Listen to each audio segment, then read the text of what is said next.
I don't know what the strategy is, but I have assumed that Chris Rock has not publicly said anything about what happened with Will Smith and has told very few jokes even as he's working out his act. I have assumed that Chris Rock is going to keep to himself the entirety of what that material is and get the value of it by going live on Netflix and capturing audience so that Netflix that loves the data and a collection and the information can see how many people they can get to a live Chris Rock show, because Chris Rock has been throughout his career a terrible actor. The cue cards, his acting is terrible, and his act is very sculpted, and he knows the music of it. It's super, super precise, but live is hard. Live is a different animal on an act you may not have tried in public. And I've assumed that when he goes live that he's going to do so. You're expecting a special that has a lot of Will Smith jokes in it, are you not? Yes, but terrible actor. I mean, New Jack City. Come on now, Pookie. What are you guys expecting from that special and the idea that he's doing it live, which these specials are curated, they're crafted, they're careful, they're edited. They are, but again, you said he's doing it for the first time. He's not. These guys all work this material in comedy clubs across the country, particularly New York and L.A., going on a Wednesday night to the Comedy Cellar or the Belly Room at the Comedy Store in L.A., and you might see one of these guys walk in and just do material. And so it's been done before. It's just the idea that we're not going to get the clean TV experience of a stand-up, which is we're cutting shots of people laughing at other jokes to react to this joke. They didn't quite get the laughs that you would have wanted for a TV special. They haven't secured a date for it, or they haven't announced a date for it. All the reports and blog items on it are early 2023, and I think if you really wants to maximize the audience, the Oscars air in early March of 2023, so maybe that's what he's going to be going for. To me, the big news story here is this is Netflix's first ever live event. They're going to display this capability along with the rumors that they're bidding on live sports properties. This is a dawn of a new age for Netflix as their projections have come in under and they're struggling to find ways to add to their subscriber base. Did you guys see they've added now Netflix with ads? Like they call it basic Netflix. Netflix reinvented television. They're just TV. Yeah. Well, they have ads and live. Yeah. They literally lapped everybody, and they're now behind the pack trying to catch up. They're like, oh shit, that's how you make money. Okay, yeah. But can we examine this for a second? Because even during the pandemic or the start of the pandemic in Tiger King, Netflix was roaring. It was one of the succeeding economies, and everything has changed very quickly. The content game is shaking and collapsing a little bit because you've got corporate companies coming in here and gutting places for tax reasons, for economy reasons, and antitrust reasons. We had nothing else to do. I mean, that's why they flourished. Them and dumbbells. But I've been asking for many years as I fell behind on streaming and didn't understand how, of course, your life will change when the menu is at your control. You don't have to do commercials. You can watch what you want when you want. You're not governed by someone else's schedule. Of course, I didn't realize while it was happening that Netflix was coming to replace television, not to compete against television. And they got such a huge head start that people did not think that even Disney could catch up. There would be no catching up to Netflix because of they were pouring more into content than anybody. And then everything that's happened with Netflix since leaves us at a place where, yes, now they've got to get back in the game with all of their billions. They're not going to just cash out. They got to get into streaming too. So Chris Rock Live, carefully curated to make sure that that's the time he's talking about it and all the eyes will be there on live television. It becomes the comedian's brand becoming bigger than Saturday Night Live now as comedians and the older ones fight for survival and am I allowed to talk now? Chappelle is in a relationship with Netflix. Neil Brennan's got a special that's spectacular. It's really great, and he's trying to reinvent the form of doing comedy vulnerably. And here's Chris Rock, and at the height of, it's an important time, man. These guys compete. Chappelle and Chris Rock are going for the title of who was the best.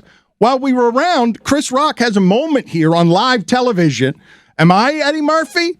Am I Richard Pryor? I want to be one of the greats of this game. I mean, his legacy is pretty secured, but this is the first time that it's been maybe since the late 90s where it's or early 2000s where it's an appointment thing, because I imagine it'll be marketed as his first public jokes on the Will Smith thing. So I think that's interesting. But I like that when I was growing up watching TV and cable television, the old, like, you either had an HBO special or a Comedy Central special, and that's how you have arrived. Comedy Central is pretty much unrecognizable now from the network that it was several years ago. Now the new standard is, did you get your Netflix special? And Netflix has really gravitated towards stand-up and is now the platform, the prestige platform for stand-up specials. So for them to venture out into live programming, and that first thing being a stand-up special, tells you exactly how they've tried to corner that market, which is pretty fascinating, because I'm not sure how macro that is. What is the broad base appeal of stand-up comedy these days?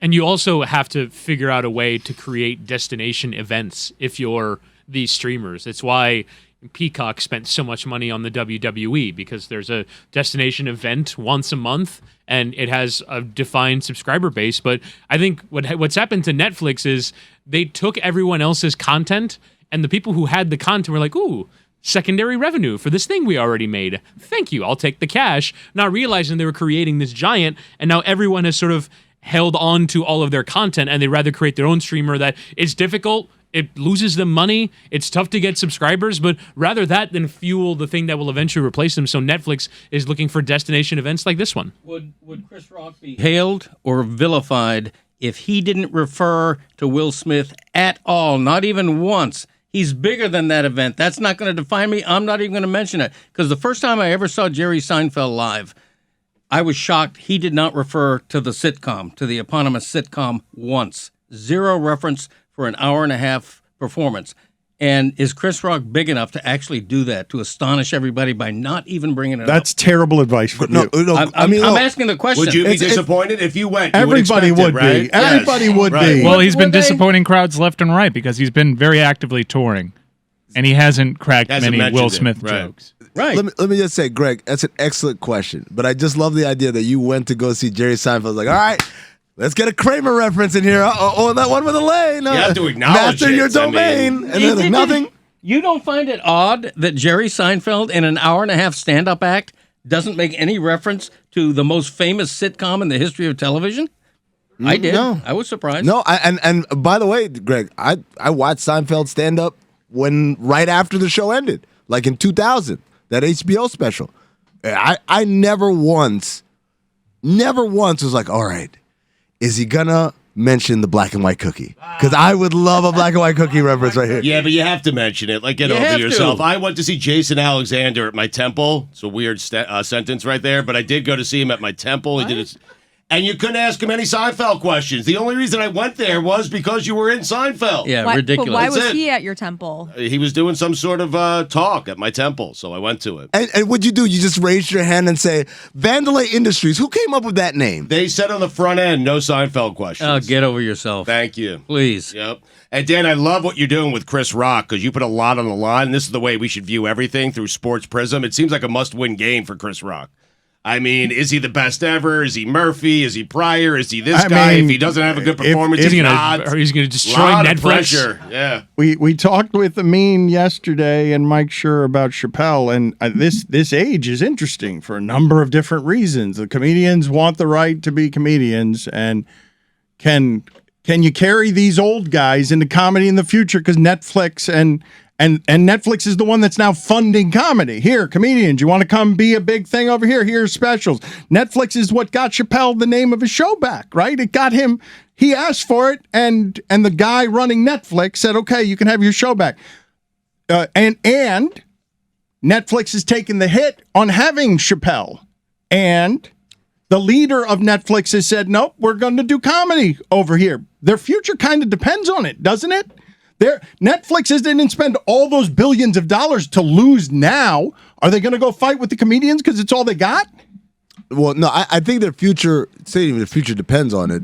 I mean, it's already solidified from the comedy standpoint. I think the bigger thing isn't that Chris Rock special, it's that live. It's the portal into, we carry live events. And like Woody was saying earlier, like, this is the gateway to we can do Formula One, right? Because we already have the most popular Formula One show in the world. Why can't we also broadcast the races with it? And from there, you start going into all the different sports properties that you can bid on. That's what this is about. That's what this play is about. It's just they are using the thing that they're already great at, comedy, to be the bridge to the thing they want to be great at, which is live broadcast. They're basically just going to do what TV has done for decades to make money, which is an advertising model and which is investing in live programming. And that for a lot of networks right now is sports. And the networks pay a lot of money to broadcast sports, but so far they found that the return on investment is worth it because that's what's been able to keep them relevant, even as the streamers are giving you on-demand TV shows. But there's only so many times you can watch reruns of Seinfeld and The Office. False. And The Crown and all these other shows.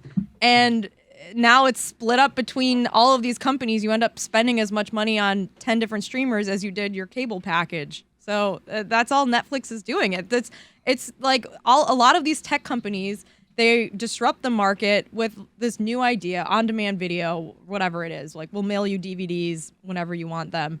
And then eventually there's like a moment where they're disrupting a market that existed the way it did because it was the way that it made money. And so now you have to like revert back to what was the tried and true method of creating revenue and keeping your company afloat.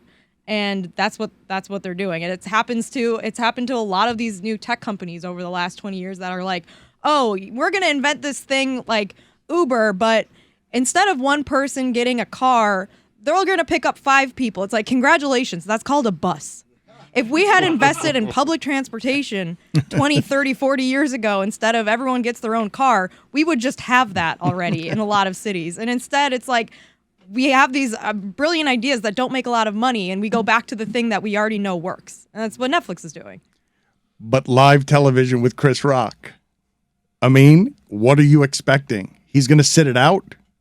I think he's going to make a light reference or a one joke that's a punchline or something like that. I don't think he's going to dwell on it. I think, like I said, Greg's question was actually good. What's the strategy here?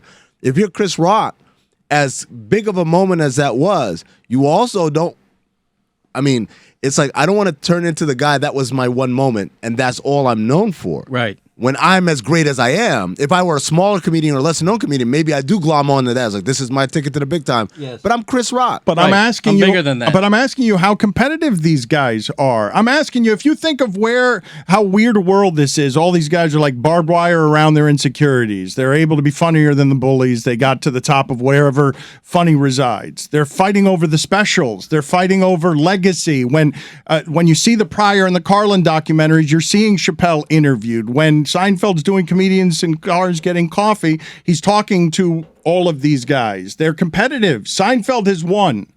He got in and he got out and he made all of the money and he made a #1 show and didn't talk about it in his stand-up special, and everyone thinks he's great. I mean, you might not think he's funny, but he's aged with unbelievable grace. He's almost 70 years old. No, I'm saying some people, like, look, man, there are a lot of funny people.